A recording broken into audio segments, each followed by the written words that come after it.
আপনি আমাকে ডাইভার্ট করতে পারেন না বা আমাকে কোনো ধরনের ব্লেম দিতে পারেন না প্রমাণ না হওয়া পর্যন্ত। একটা কথা বলতে হবে না। স্যার, আমি আপনাকে রিকোয়েস্ট করেছি অনেক স্যার। স্যার আরেকটা কথা বলতে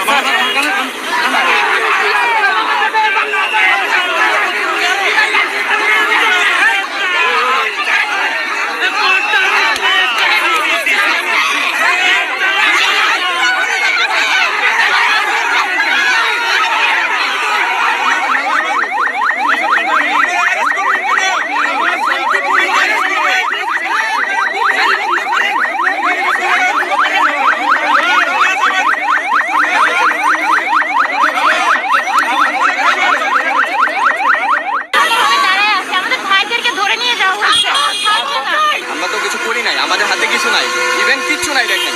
তারপরেও তারা আমাদের তিনজনকে ধরে নিয়ে গেছে। আমরা বলছি যে আপনারা তিনজনকে ছেড়ে দেন, যেহেতু আমরা এখানে শান্তিপূর্ণভাবে অবস্থান করছি। তারা ছাড়ে নাই।